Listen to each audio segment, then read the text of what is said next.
कहते हैं कि जब समय बुरा चल रहा हो तो कैसे भी फैसले लो उल्टा पड़ते हैं।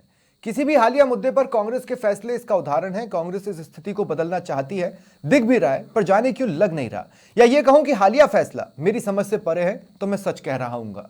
नमस्कार, वक्त है प्रश्नकाल का। आपके साथ मैं हूं स्वप्निल। कांग्रेस ने राजस्थान में अपना नेता प्रतिपक्ष चुन लिया है। टीकाराम जूली पीसीसी चीफ गोविंद सिंह डोटासरा बने रहेंगे। प्रश्न यह है कि नेता प्रतिपक्ष का चुनाव कांग्रेस ने किस बेसिस पर किया। क्या कांग्रेस ने हार के कारणों पर मंथन कर निर्णय लिया है या सिर्फ दलित कार्ड खेलने के मुंह में पड़ गए। जिन आरोपों के निशाने पर रहने की वजह से कांग्रेस की विदाई हुई, कुछ कुछ वैसे ही आरोप टीकाराम पर भी हैं। मैं ये नहीं कह रहा कि टीकाराम कांग्रेस के लिए अलादीन का चिराग नहीं बन सकते, पर प्रश्न तो है कि वो कौन सी एबिलिटी दिखी जो नेता प्रतिपक्ष बनाया गया। एक ऐसा फैसला जो देखने में कांग्रेस की अंदरूनी पॉलिटिक्स का नतीजा लगे, उसे ही चुन क्या कांग्रेस किसी चेंज का मैसेज दे पाई है। आज इसी पर चर्चा करेंगे। मेरे साथ जो गेस्ट जुड़ रहे हैं आपको इंट्रोड्यूस करवा देता हूं। कृष्ण कुमार चानू जी बीजेपी की ओर से मेरे साथ जुड़ रहे हैं। भरत मेघवाल जी कांग्रेस की ओर से। मनीष गोधा जी राजनीतिक विश्लेषक है। मनीष जी, आपसे शुरुआत करना चाहूंगा। क्या मैंने ओपनिंग में कुछ भी गलत कहा? इस फैसले के दो पहलू हैं। पहला पहलू तो ये है कि जो टसल हम पिछले 4.5 साल 5 साल से देख रहे थे अशोक गहलोत और सचिन पायलट के बीच में, मुझे लगता है कि पार्टी ने उस टसल को इस दौरान भी महसूस किया जब नेता प्रतिपक्ष का नाम तय होना था। अशोक गहलोत गुट की तरफ से दूसरा नाम था, सचिन पायलट गुट की तरफ से दूसरा नाम था। तो पार्टी ने इस टसल को कहीं ना कहीं खत्म करने के लिए मुझे लगता है कि एक तीसरा नाम जो है वो उसको चुना है। टीकाराम जूली सभी जानते हैं, भंवर जितेंद्र सिंह के नजदीक हैं। तो मुझे लगता है कि शायद कहीं ना कहीं एक मैसेज देना की कोशिश, क्योंकि किसी भी एक को चुना जाता, यदि अशोक गहलोत के व्यक्ति को चुना जाता या सचिन पायलट के गुट के व्यक्ति किसी व्यक्ति को चुना जाता, तो वो टसल खत्म नहीं होती। तो मुझे लगता है कि शायद एक इस तरह का एक कहीं ना कहीं नहीं, सोच लेकिन रही मनीष जी होगी कि इनडायरेक्टली कहें वाया भंवर जितेंद्र सिंह ही, तो ये भी तो एक तरह से गहलोत समर्थक ही हैं।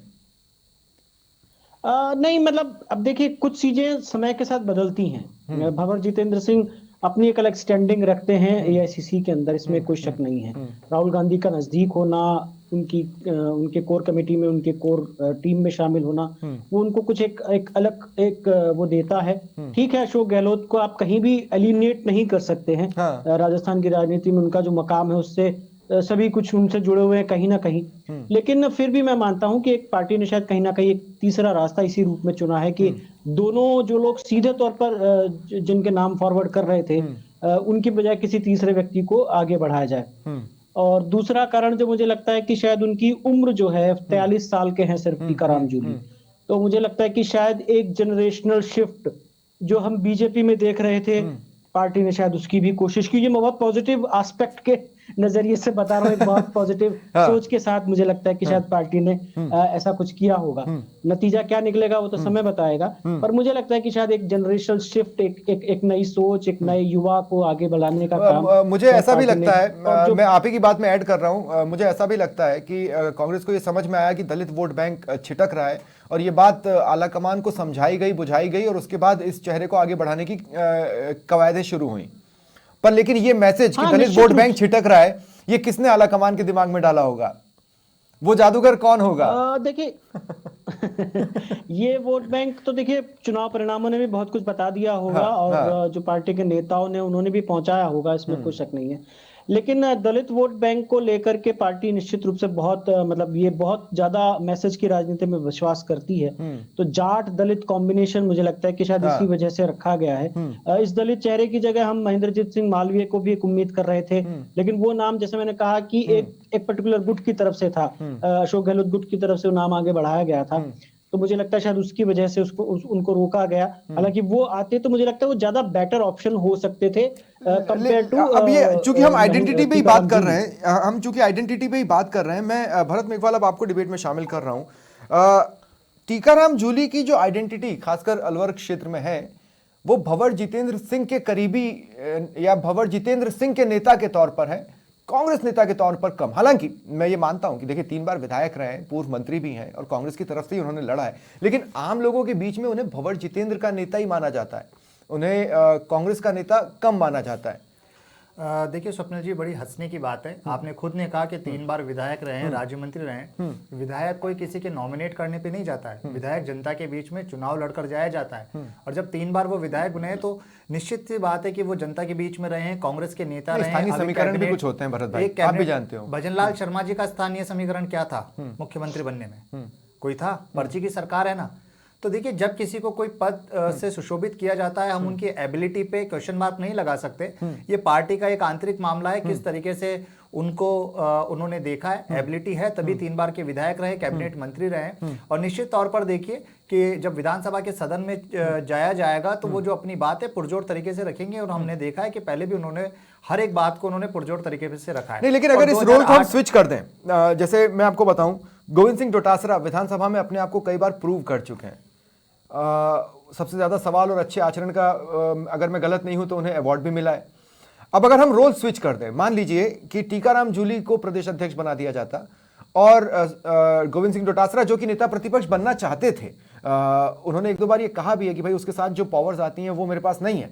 तो अगर ये रोल स्विच हो जाता तब भी एससी और जाट कॉम्बिनेशन ये रहता।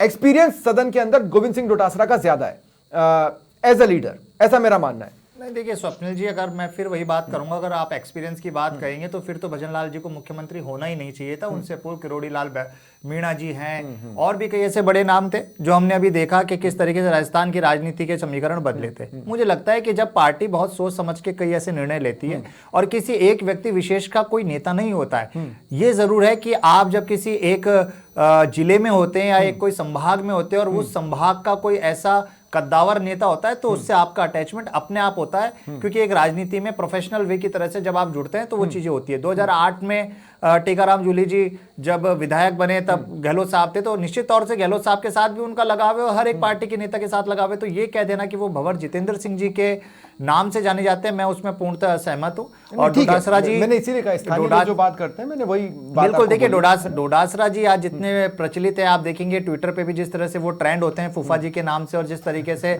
हर एक व्यक्ति उनसे जुड़ाव लगा हुआ है। प्रदेश संगठन को उन्होंने बहुत अच्छे मुकाम पर पहुंचाया है और सब उनसे जुड़े हुए भी, और आशा करते हैं बिल्कुल वो आने वाले समय में प्रदेश जो स्तर का जो संगठन है उसको आगे बढ़ाएंगे। ठीक है कृष्ण कुमार जानू जी, मैं अब आपके पास आ रहा हूं। तो बाहर आपसे लोहा डोटासरा लेते रहेंगे संगठन की जंग में, सत्ता की जंग में आपसे लोहा लेंगे टीकाराम जूली। क्या कैसा समीकरण बैठेगा? वो खुद भी एक एग्रेसिव तेवर वाले नेता हैं, आपकी पार्टी एग्रेशन के लिए जानी जाती है।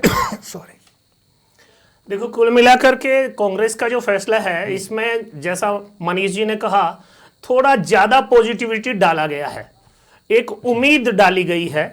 और संदेश जो है वो अंदर खाने यही है कि राजस्थान की राजनीति में अशोक गहलोत जिस पर सहमत होंगे उसी को पद मिलेगा, और ये संदेश जनता के बीच गया है। लेकिन मनीष जी तो अपने हिस्से में ये भी कह रहे हैं ना कि वो डायरेक्ट गहलोत के आदमी नहीं है। अगर आप मनीष जी की कोई एक बात मान रहे हैं तो दूसरी बात को भी तो थोड़ा सा तवज्जो दें। देखो, अगर डायरेक्ट और इनडायरेक्ट की अगर हम बात करें तो जब मानेसर और होटल वाली बात हुई थी तो टीकाराम जी खुल्लम खुल्ला गहलोत जी का विश्वसनीय बने हुए थे, आज भी बने हुए हैं। अब उसमें प्रत्यक्ष जो है वो नाम हम अलवर के किसी बड़े नेता का लिख देते हैं या राहुल गांधी के नजदीकी के नाम पर उनका लिख देते हैं, मान लेते हैं, तो भी सहमति कहीं न कहीं अशोक गहलोत को डिनाई करने की नहीं, अशोक गहलोत को फॉलो करने की बनी है। और ये राजस्थान की राजनीति में जिस प्रकार का ट्रैक है उसमें निश्चित रूप से एक नया प्रयोग कांग्रेस ने किया है, और उस प्रयोग के परिणाम जो हैं वो तो सदन के पहले सत्र में ही पता चलेंगे। नहीं, लेकिन अब आप देखिए, एक तरफ आप कास्ट फैक्टर से इतर राजनीति देखना चाहते हैं और दूसरी तरफ अगर कास्ट फैक्टर को भुनाने की कोशिश हो तो क्या उसमें कोई बुराई होगी? आप ये याद रखें कि जब राष्ट्रपति आप लोगों ने चुना था तो कास्ट इंट्रोडक्शन भी आपके आला लीडर्स की तरफ से दिया गया था। तो कास्ट इंट्रोडक्शन तो टीकाराम जूली का भी दिया जाएगा। निश्चित रूप से राजनीति की परंपरा है, यहाँ योग्यता से ज्यादा जाति महत्वपूर्ण होती रही हैं, और ये परंपराएं राजनीति की शुरुआत से ही कांग्रेस ने डाली हैं। उन परंपराओं को अभी भी ना कांग्रेस खत्म कर पा रही है और दूसरे दलों की भी उसके चलते मजबूरी है, इस बात से इनकार नहीं किया जा सकता। ठीक है, अब मैं जो चर्चा करने वाला हूं टीकाराम जूली को लेकर, मैं भरत भाई मैं चाहता हूं आप ध्यान से सुनिएगा। मैं हालांकि मनीष भाई के पास जा रहा हूं, लेकिन कुछ पॉइंट्स हैं जिस पर बाद में आप क्लैरिफिकेशन देंगे। मनीष जी, मुझे लगता है कि कांग्रेस की डिमाइस में राजस्थान में जो 2023 में चुनाव हारे, कई सारे फैक्टर्स थे जिन्होंने वर्क किया, उसमें से एक फैक्टर भ्रष्टाचार भी था। आम लोगों के बीच में एक भ्रष्टाचार को लेकर भी मैसेज था, जिसकी वजह से ये अलग बात है कि कुछ चेहरे जिन पर आरोप था वो स्थानीय समीकरणों की वजह से जीत कर आ गए, मैं उस पेज पर नहीं जा रहा हूं। लेकिन टीकाराम जूली, जवाहरलाल मीणा खुद उन पर आरोप लगाते रहे, सीएम को खत लिखते रहे, आपको याद होगा गुंडों को संरक्षण देने जैसे आरोप या भ्रष्टाचार के आरोप जो कि टीकाराम जूली पर लगे। तो मुझे नहीं लगता कि कांग्रेस ने अपने हार पर मंथन कर यह निष्कर्ष निकाला है। मुझे यह लगता है कि कुछ मजबूरियों को ढोने के लिए या कुछ मजबूरियों में फंसे रहने के लिए इस नाम पर सहमति बनी है। देखिए, जो कुछ भी पास्ट में हुआ उस पर तो खैर हम क्यों जाएं, क्योंकि अब वो जीत करके आ गए हैं और जनता का फैसला जो कुछ भी है उसको मानना, हम सबको मानना भी चाहिए। उनके ऊपर जो भी आरोप लगे उसके बावजूद भी जनता ने उन्हें जिताकर भेजा है और सदन में वो चुकी हैं, तो पार्टी को जितने लोग चुन करके आए हैं उन्हीं में से किसी एक को चुनना था। तो मैं उस पर नहीं जाना चाहूंगा, लेकिन मैं इतना जरूर कहूंगा कि पार्टी ने जो सोच रखी है, जो मुझे लगता है कहीं ना कहीं जो 2 या 3 फैक्टर्स जिस पर हमने बात की है पहले, पार्टी के सामने शायद वही फैक्टर्स थे। और सबसे बड़ी दिक्कत जो कांग्रेस पार्टी के साथ मुझे लगती है, भरत जी भले ही कहते हो कि हमारे यहाँ कोई नेता किसी आदमी का, मतलब कोई भी नेता किसी आदमी का नेता नहीं होता है या पार्टी का नेता, कांग्रेस पार्टी की असलियत सब जानते हैं, वहां पे किस तरह का ग्रुपिज्म चलता है वो भी जानते हैं और कौन किसका व्यक्ति होता है ये भी सब जानते हैं। हाँ। तो मुझे लगता है कि इन सब चीजों को मानना चाहिए सीधे तौर पर। और पार्टी, मुझे लगता है कि शायद इसी नजरिए से टीकाराम जूली का चुनाव हुआ है कि उनके नाम पर शायद सबसे कम असहमति बनी होगी, क्योंकि जितने भी नाम हम चल रहे थे यहाँ पर, हम देख रहे थे। नहीं, लेकिन क्या आपको लगता है कि ये निर्णय हार के कारणों पर मंथन के बाद लिया गया है, या मंथन अपने स्तर पर पार्टी कंप्लीट कर चुकी है, या अभी भी मंथन बाकी है? कांग्रेस में मैंने आज तक हार के कारणों पर मंथन गंभीरता से होते तो नहीं देखा। आई एम सॉरी टू से दिस, लेकिन ये जितने भी फैसले होते हैं, कांग्रेस पीछे के फैसलों पर जो भी कुछ होता है उस पर मिट्टी डालती चलती है और फिर आगे के फैसले अपने हिसाब से, जैसा आज तक करती आई है, कास्टिज्म को देखना, ग्रुपिज्म को देखना और जितने भी तरह के, यदि ये फैसला हार को देखते हुए किया जाता तो गोविंद सिंह डोटासरा भी बदलते, टीकाराम जूली भी बदलते, कोई दूसरा ही चेहरा दोनों जगह आता, इसमें कोई शक नहीं है। तो हार के कारण हालिया किसी घटनाक्रम से सीख लेकर किसी भी तरह का कोई फैसला लिया जा सकता था? भरत भाई, अगर आप इस एनालिसिस पार्ट से सहमत ना हो तो चलेगा, मुझे प्रॉब्लम नहीं है, लेकिन ऐसा लगना तो चाहिए ना कि कांग्रेस गलतियों से सीख कर आगे बढ़ रही है या अपनी खींची लकीर पर लगातार चलते जा रही है। स्वप्निल जी, देखिए, समझ से परे ये है कि जिस तरह का जो निर्णय कांग्रेस द्वारा लिया जाता है उसको क्वेश्चन मार्क लगाकर ही क्यों देखा जाता है हमेशा। हो सकता है ठीक है, आज आप केंद्र में सरकार आपके हाथ में नहीं है और जिस तरीके से राजस्थान का परिणाम आया है, लेकिन उसका एक पॉजिटिव पार्ट भी आप ये देखिए कि 70 के आसपास हमने सीटें जीती। सरकार आने के बाद करणपुर में हमने प्रचंड जीत के साथ हमने शुरुआत करी और प्रदेश अध्यक्ष के तौर पर देखिए डोडासरा जी ने बहुत अच्छा काम किया है, आप उस चीज को कभी डिनाई नहीं कर सकते। हो सकता है पार्टी ने देखा है कि जिस तरीके से वो एग्रेसिव रहते हैं, जिस तरीके से उनके व्यक्तित्व है, वो सदन से ज्यादा जरूरी धरातल पर जरूरी हो, क्योंकि जब आप सदन में रहते हैं तो ठीक है उस तरह से आप बात करते हैं, लेकिन जब आप धरातल पर लड़ाई लड़ते हैं, विपक्ष की भूमिका निभाते हैं, उस समय एक ऐसे नेता की जरूरत होती है जो हर तरह की चीजों को समझता है। इसलिए डोडासरा जी को लिया गया। और देखिए, दलित कार्ड खेलना, ऐसे तो लीडर्स आपके पास ऑलरेडी हैं, बहुत से लीडर हैं, पायलट हैं जिन्होंने रिकॉर्ड बना लिया। स्वप्निल जी, बहुत से लीडर हैं, उनका रिकॉर्ड तोड़ देंगे। छत्तीसगढ़ के वो प्रभारी हैं, सचिन पायलट जी, उनकी एक अलग जिम्मेदारी दी है, छत्तीसगढ़ का उनको प्रभारी बनाया गया है और बाकी भी जो है उनको सबको एक नेशनल लेवल पर एक अलग जिम्मेदारी दी है लोकसभा चुनाव को देखते हुए। तो क्या बाकी लोगों को जिम्मेदारी नहीं दी जाएगी क्या? अगर मुझे लगता है कि अगर आज टीकाराम जूली जी की जगह किसी और का नाम होता तो उन पर भी इसी तरह का क्वेश्चन मार्क लगाया जाता। नहीं, मैं नहीं लगाता। मैं आपको एश्योर कर रहा हूं कि मैं नहीं लगाता। मुझे लगता है मैंने कोई गलत बात नहीं बोली। पहली बात मैं ये कह रहा हूं कि अगर किसी पर कोई आरोप था तो आप एक निर्विवादित चेहरा नहीं चुन पाए। इतना आरोप बहुत से ऐसे भाजपा के भी नेता हैं जिन पर आरोप है और उनको पद से सुशोभित किया गया है।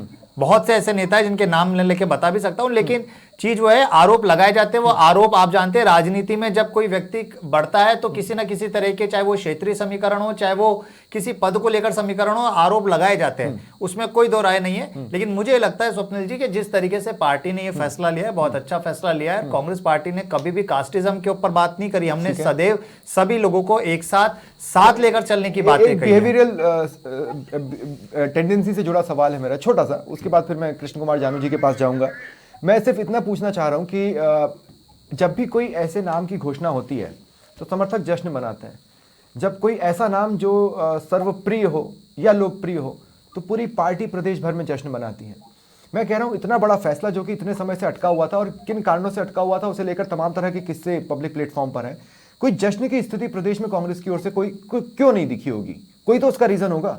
तो स्वप्निल जी, आप चाहते हैं कि रोड पे जाके पटाखे फोड़े जाएं? नहीं, पर मुंह तो मीठा कराया जाए। बिल्कुल, हमारे ही करा देते, आप लेके आ जाते मिठाई। अगर आप खुश थे तो आप मेरे लिए मिठाई ले आते, आप देखिए, मीठा कर लेता। बिल्कुल आपका मुंह मीठा कराएंगे। अभी 19 तारीख से आप विधानसभा ले का आते सत्र अपने है। मन से। अगर आपके लिए इतनी बड़ी खुशखबरी थी तो आप ले विधानसभा आते। का बिल्कुल आपको मिठाई भी खिलाई जाएगी। विधानसभा का 19 तारीख से सत्र है और अब जब वो जयपुर में अभी यहाँ पे उनके निवास स्थान पर आप देखिएगा किस तरीके से लोगों का हुजूम होगा, तो वो सब चीजें आपको आने वाले दिनों में दिख जाएगी। लेकिन इस तरह की कोई बात नहीं है और कांग्रेस पार्टी ने जो फैसला लिया है उस पार्टी से बिल्कुल सभी एक कार्यकर्ता सहमत है। ठीक है, मैं कृष्ण कुमार जी, देखिए है तो युवा चेहरा, डोटासरा आपसे टक्कर तो ले रहे हैं। उन्होंने चुनावों के पहले एक ऐलान किया था और उस ऐलान पर उन्होंने खरा उतरकर दिखाया। आप भी जानते हैं मैं किस ऐलान की बात कर रहा हूं, मुझे उसके स्पेसिफिक्स पे जाने की जरूरत नहीं है। वो टक्कर तो दे सकते हैं सड़कों पर आराम से। अगर आप सड़कों पर प्रदर्शन कर सकते हैं तो डोटासरा वो चेहरा है जो सड़कों पर प्रदर्शन कर सकते हैं, और भी चेहरे जिन्हें फिलहाल मौका नहीं मिला है लेकिन वो भी सड़कों पर उतरकर प्रदर्शन कर सकते हैं।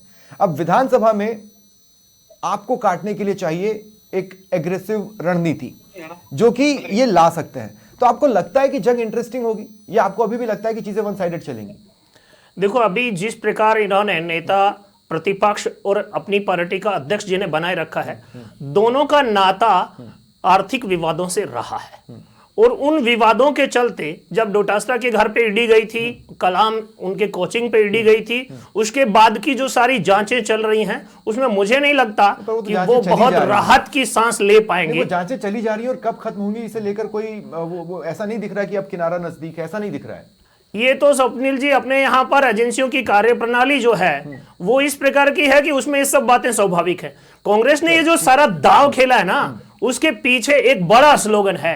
कांग्रेस अपने एक वोट बैंक को तो खुश करके चलती थी तुष्टीकरण की राजनीति से, अब वो जय भीम और जय मीम के नारे को आगे बढ़ा करके और अपने आप को जिंदा रखने की कोशिश कर रही है। इसके पीछे क्या है? उसमें कुछ बुराई आपको नजर आती है? नहीं, बिल्कुल बुराई नजर नहीं आती, लेकिन तो फिर उसे क्यों कोट कर इस्तेमाल करने के लिए मीम को लाभ देना और भीम को इस्तेमाल करना कांग्रेस का कल्चर रहा है।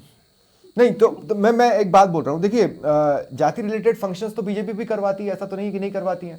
ब्राह्मण महापंचायत या वैश्य महापंचायत, या ऐसा तो नहीं कि बीजेपी नहीं करवाती है। ये सारे राजनीति के जो गुणसूत्र हैं, इनकी प्रेरणा बड़े भाई से मिली है और जिसका बड़ा भाई शराबी तो छोटे के पीने में क्या खराबी। बाकी सारे राजनीतिक दलों ने सारे के सारे सूत्र कांग्रेस से लिए हैं।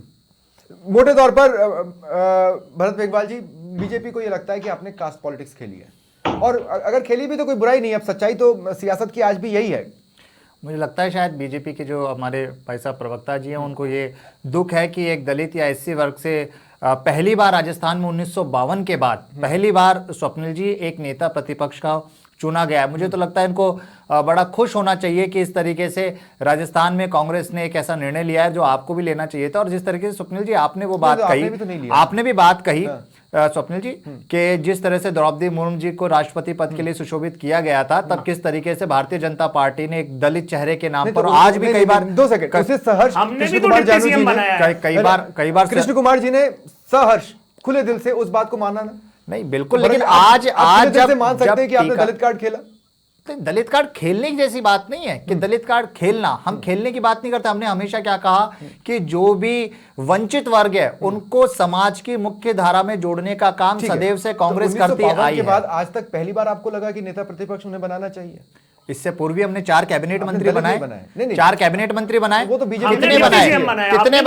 कितने बनाए? आपने सिर्फ और सिर्फ एक मूर्ति वाले सीएम बनाए, डिप्टी सीएम, मूर्ति वाले डिप्टी सीएम बनाए। आज 15 तारीख को जब शपथ ली उसके बाद 1 महीना होने को आया, आपकी कैबिनेट नहीं हुई है, आपके निर्णय नहीं लिए गए। 100 दिन की कार्य योजना बोलने वाली भारतीय जनता पार्टी सारे टेंडर बंद करके बैठी है स्वप्निल जी। धरातल पर इतनी बुरी स्थिति है। विधानसभा का पहला सत्र शुरू होने दीजिए, आपको देखने को मिलेगा। कृष्ण कुमार जी, देखिए अगर बात सियासत में बढ़त लेने की है तो उन्होंने सीएम घोषित करने में टाइम लिया, आपने नेता प्रतिपक्ष घोषित करने में और ज्यादा टाइम लिया। वो तो 19 तारीख से सत्र शुरू हो रहा है, इसलिए आपने समय रहते आज कर दिया। लेकिन एक इंटरेस्टिंग पोर्शन में आज आपको बताता हूं, आज की शायद ये घटना आपके नजर से चूक गई होगी। उपराष्ट्रपति जी ने कहा कि अगर नेता प्रतिपक्ष का ऐलान हो जाता, वो जो विधायकों का प्रबोधन था उसमें, तो मैं उन्हें खुद फोन करता और संसद आने का निमंत्रण देता। तब तक घोषणा नहीं हुई थी, उसके पौन घंटे के बाद घोषणा हो गई। अगर पौन घंटे पहले हो जाती तो उपराष्ट्रपति जी का जो इन्विटेशन था संसद घूमने का और संसद दिखाने का, वो भी टीकाराम जूली को तब तक मिल चुका होता।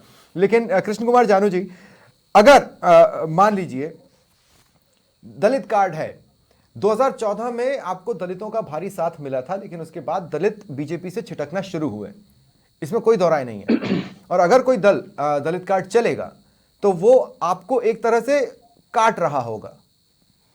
देखो, कुल मिलाकर के जिस प्रकार की राजनीतिक सिनेरियो है और उसमें जिस प्रकार का दलित कार्ड खेलने की भावना पैदा की जा रही है, इस देश में एक ही कार्ड चलना चाहिए। भाजपा ना तो जाति की राजनीति करती है और ना केवल दल के लिए राजनीति करती है। भारतीय जनता पार्टी की राजनीति राष्ट्र के लिए होती है और उस हित में अगर कोई इनका फैसला अच्छा होगा तो उनकी तारीफ भी करेंगे। और मनीष जी, मैं आपके पास आ रहा हूं। मैं ये कहना चाहता हूं कि देखिए, एक जो मोटा संदेश पूरे घटनाक्रम का मैं निकाल पा रहा हूं, या जितनी मेरी राजनीति की समझ है उसके हिसाब से, 2028 में गहलोत कहीं नहीं जाने वाले। यही है भंवर जितेंद्र सिंह, जिनका राहुल गांधी पर अच्छा खासा होल्ड है, वो किसी और बड़ी भूमिका में जल्द नजर आ सकते हैं। और दूसरा, पायलट को लेकर अभी भी अनश्योर हूं मैं कि आखिर उनके साथ होने क्या वाला है।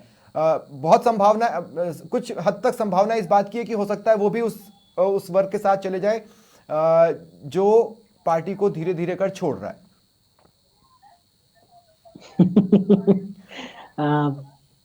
बहुत हद तक ठीक ठाक लग रहा है मुझे आपका, बिल्कुल मतलब प्रेडिक्शन जो है उसमें कोई शक नहीं है। हालांकि मैं पायलट जाएंगे नहीं जाएंगे इस पे तो क्या ही कमेंट करूं, और ये बात सही है कि 2028 में हम एक अलग तरह की टसल, एक अलग तरह की खींचतान शायद कांग्रेस पार्टी में देख सकते हैं। जिस तरह से आज हुआ है, टीकाराम जूली को जिस तरह से आगे बढ़ाया गया है और एक भंवर जितेंद्र सिंह का जो चेहरा था उसको आगे बढ़ाया गया है, तो यानी हम एक नई किस्म की शुरुआत, एक नए ग्रुपिज्म की शुरुआत कह दूं, या मैं बहुत पॉजिटिव में जाऊं तो एक नई धारा की शुरुआत हो सकती है कि कांग्रेस पार्टी में आज से हम देखेंगे कुछ समय बाद ये आगे, और किस तरह से आगे किस दिशा में जाती है ये कुछ कह नहीं सकते। लेकिन ये निश्चित तौर पर मान के चलिए कि कांग्रेस पार्टी, मुझे लगता है कि शायद हार के कारणों का यदि कहीं विश्लेषण करती तो शायद हम निर्णय कुछ और देखते, खासतौर पर प्रदेश अध्यक्ष के मामले में। नेता प्रतिपक्ष का चुनाव तो ठीक है, देखिए उनको फील्ड में नहीं उतरना है, हालांकि चेहरा वो होते हैं, लेकिन आपको लोकसभा चुनाव में यदि जाना है तो मुझे लगता है कि शायद पार्टी को किसी एक नए चेहरे के साथ आना चाहिए था। हार के कारणों का विश्लेषण करते हो, ठीक है, पार्टी का प्रदर्शन हम जितना उम्मीद कर रहे थे उससे ज्यादा बेहतर रहा। 70 सीटें 69 सीटें पार्टी ने जीती हैं, लेकिन ये आप मान करके चलिए कि यदि आप लोकसभा चुनाव में जा रहे थे तो यदि किसी नए संदेश के साथ, नए चेहरे के साथ जाते तो मुझे लगता है कि शायद पार्टी के लिए ज्यादा बेहतर स्थिति होती। लेकिन पार्टी ने जैसा था उसको वैसा का वैसा रखा है, और कास्टिज्म और ये कांग्रेस पार्टी की एक सच्चाई है जिससे कांग्रेस पार्टी का कोई भी नेता पूरी तौर पर भले ही कहे कि नहीं हम नहीं मानते हैं, लेकिन इस चीज को अस्वीकार नहीं कर सकता है। टीकाराम जूली शायद उन नामों में से थे कि जिन पर सबसे कम असहमति थी, जितने लोग थे उनमें से। तो शायद मुझे लगता है कि शायद इसी वजह से टीकाराम जूली का चुनाव हुआ है, और यंग चेहरा है। मुझे उम्मीद है कि शायद पार्टी जिस जनरेशनल शिफ्ट को देखना चाहती है पार्टी में, शायद वो उस पर खरे उतरेंगे, हम उम्मीद करना चाहिए। एक पॉजिटिव नोट पे मैं आपके पॉजिटिव नोट पर मैं एक कमेंट बस छोटा सा कर रहा हूं, हालांकि वो आप पे डायरेक्ट कमेंट नहीं है। मैं सिर्फ ये कह रहा हूं कि ये पॉजिटिव नोट वही लोग दे सकते हैं जिनके लिए सत्ता भी उतनी ही जरूरी है और विपक्ष भी उतना ही जरूरी है जितना कि ये लोकतंत्र है, क्योंकि दोनों की एक मजबूत जगह होती है लोकतंत्र में। और मुझे देखिए, विपक्ष से जितनी उम्मीदें होनी चाहिए वो हमें भी हैं। हम तो उम्मीद यही करेंगे कि नेता प्रतिपक्ष के तौर पर टीकाराम जूली एक नई इबारत लिखें। बाकी तो जो कुछ भी हो सकता था वो हमने इस चर्चा में शामिल किया। भरत भाई, मुझे लगता है सारे पॉइंट्स हम लोग टैकल कर चुके हैं, तो फिलहाल इतना ही। वक्त बताएगा देर आए लेकिन क्या दुरुस्त आए। नमस्कार।